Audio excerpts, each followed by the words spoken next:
झारखंड विधानसभा का शीतकालीन सत्र 5 से 11 दिसंबर तक होने जा रहा है और सत्र के दौरान पक्ष और विपक्ष के बीच जमकर तकरार होने की संभावना है। हालांकि सरकार का फोकस विधेयकों को पास कराने पर रहेगा, लेकिन विपक्ष विभिन्न मुद्दों पर सरकार को घेरने की रणनीति पर काम कर रहा है।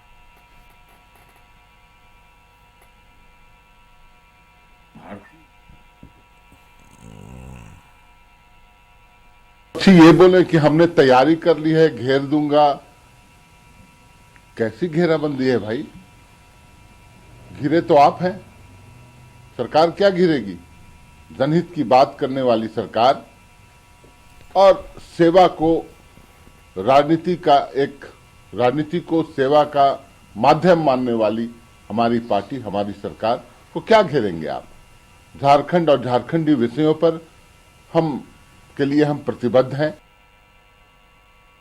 भारतीय जनता पार्टी को नैतिक अधिकार नहीं है कि वो किसी भी मुद्दे पे महागठबंधन सरकार के ऊपर प्रश्न खड़ा कर रहे हैं।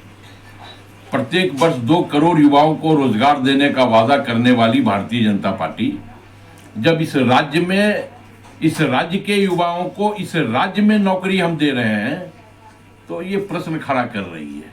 इसका मतलब यह है कि वो भाजपा या चाहती नहीं है कि इस राज्य के युवा नौकरी करें। अगर इस राज्य के युवा नौकरी करेंगे तो जेपी नड्डा जी, नरेंद्र मोदी जी और जोगी जी के आह्वान पर सड़कों पे बजरंगबली का पाठ कौन करेगा? विपक्ष के अध्यक्षता में उसमें सारा एजेंडा तय किया जाएगा, लेकिन जो ज्वलंत मुद्दे इस समय राज्य में है वो कोलैप्स कर गई विधि व्यवस्था है। महिला सुरक्षा में पूरे तरीके से ये सरकार फेल हो चुकी है। इसके अतिरिक्त इन्होंने रोजगार देने का वादा किया था 10 लाख और सिर्फ 8,900 लोगों को रोजगार दिया पहले वर्षगांठ पर, तो यानी ये 9,90,000 रोजगार कैसे देंगे अगले 4 वर्षों में?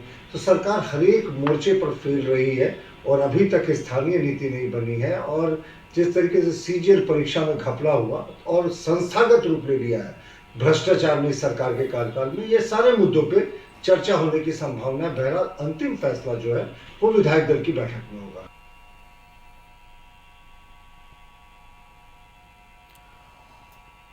और झारखंड विधानसभा का शीतकालीन सत्र को लेकर अधिक जानकारी दे रहे हैं संवाददाता संदीप इस वक्त हमारे साथ लाइव जुड़ चुके हैं। संदीप, 5 से 11 दिसंबर तक शीतकालीन सत्र का यहाँ पर शुभारंभ होने जा रहा है। जाना चाहेंगे सत्र को लेकर पक्ष और विपक्ष किन किन मुद्दों पर इनके बीच तकरार होने की संभावना है? क्या क्या मुद्दे हैं जिन पर जो विपक्ष है सरकार को घेरने की रणनीति बनाई हुई है? यदि झारखंड विधानसभा के शीतकालीन सत्र की बात करें तो 5 दिसंबर से 11 दिसंबर तक इस शीतकालीन सत्र का जो आहूत किया गया है उसको लेके सत्ता पक्ष और विपक्ष दोनों आमने सामने नजर आ रहे हैं। हालांकि विपक्ष कहीं ना कहीं सत्ता पक्ष को इस शीतकालीन सत्र में घेरने की रणनीति बना रही है। वहीं यदि सत्ता पक्ष की बात करें तो उनका साफ तौर पे कहना है कि विपक्ष के पास कोई सवाल ही नहीं है और जो किन मुद्दों को लेके वे घेरने की कोशिश करेगी वह देखने वाली बात होगी। हालांकि सत्ता पक्ष का कहना है कि विपक्ष के जितने भी प्रश्न इस दरमियान आएंगे उन हर एक प्रश्नों का जवाब सरकार देने का काम करेगी। हालांकि विपक्ष का आरोप है कि सरकार कहीं न कहीं विफल रही है, चाहे रोजगार का मुद्दा हो या विधि व्यवस्था का मुद्दा हो या फिर भ्रष्टाचार का। पर कहीं ना कहीं सत्ता पक्ष का यह जरूर कहना है कि राज्य में ही लोगों को रोजगार देने के लिए सरकार कटिबद्ध है और इसकी कई कार्यक्रम आपने देखा होगा जिसपे यहाँ के जो युवा हैं उनको राज्य में ही रोजगार देने का काम किया जा रहा है। पर कहीं ना कहीं विपक्ष के पास कोई मुद्दा नहीं है। रही वजह है कि वे मुद्दों से भटकाने की कोशिश लगातार करते रही है। चाहे संदीप, बहुत शुक्रिया आपका खबर पर जानकारी देने के लिए। आपको सीधे अब लिए चलते हैं संसद